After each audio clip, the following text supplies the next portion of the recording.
Bem-vindos, irmãos e irmãs, à reflexão do Evangelho deste domingo. O Evangelho é de João 3, de 14 a 21. Deus não abandona seu povo. No quarto domingo da Quaresma, Jesus é a maior revelação do amor de Deus para todos os povos. Os versículos deste domingo fazem parte do diálogo de Jesus com Nicodemos. Nicodemos é figura de todos nós que pretendemos ser fiel ao projeto de Deus, mas nem sempre sabemos como fazer ou quais são os desdobramentos da fidelidade. De fato, esse homem ilustre pertence à elite do judaísmo.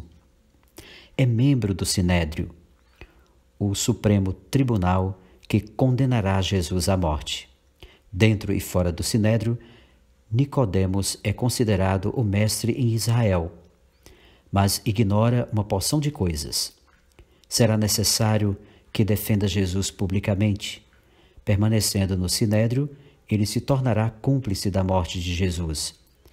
Nicodemos custou a entender isso e parece que chegou tarde, quando este já estava morto. É por isso que ele representa cada um de nós diante dos desafios e conflitos que se nos apresentam. O texto de hoje inicia com a memória da serpente que Moisés no deserto levantou sobre um poste.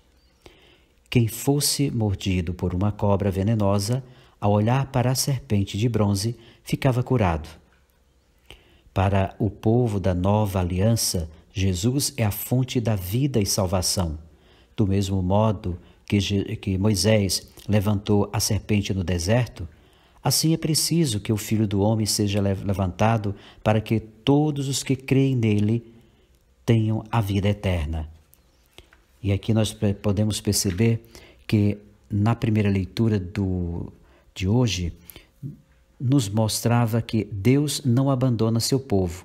O Evangelho de hoje vai além, pois nos mostra que Deus, superando e vencendo inclusive aqueles limites próprios da condição humana, como a morte. Deus ama a todos indistintamente, não só um povo particular. Ele ama o mundo. No Evangelho de João, mundo tem pelo menos dois sentidos.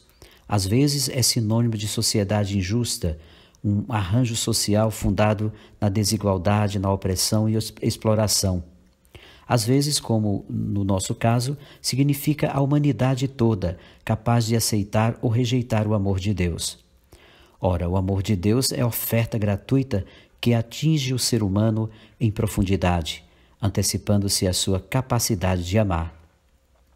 Ele não nos ama porque sejamos bons, mas porque Ele é bom, quer salvar, quer comunicar vida em plenitude. A vida em plenitude se realiza na encarnação e morte de Jesus. O verso 16 mostra Deus desprendendo-se do Filho único a ponto de entregá-lo em vista da salvação de quem crê. Jesus é a personificação do amor do Pai, levando às últimas consequências, a entrega do Filho único. A salvação de Jesus não discrimina as pessoas, todos necessitam dela e todos têm acesso a ela mediante a fé em Jesus, a fonte da vida. Porque Deus não enviou o seu Filho ao mundo para condenar o mundo, mas para que o mundo seja salvo por ele. Deus não deseja que as pessoas se percam, nem sente satisfação em condenar alguém. O prazer de Deus é salvar a todos, é desarmar a todos com a lógica do amor. Portanto, o sofrimento, a injustiça, o pecado, a opressão, tudo que gera dor e morte, é contrário ao projeto de Deus. Esse projeto visa a erradicar essas forças de morte para criar canais que comuniquem vida em plenitude. A vida de Jesus provoca as pessoas à decisão. A mentalidade judaica daquele tempo achava que o julgamento se daria ao final dos tempos, quando os vivos e os mortos teriam de se apresentar diante do tribunal de Deus. Para João, o julgamento já se dá aqui e agora no confronto das pessoas e da sociedade como um todo com as pessoas e a prática de Jesus. o tempo de julgamento é o momento em que vivemos. E assim, o que resta a fazer então? A resposta que o Evangelho de hoje fornece é esta: agir conforme a verdade que é Jesus. E nós sabemos quem é Jesus, verdade, aquele que foi fiel ao projeto do Pai até o fim.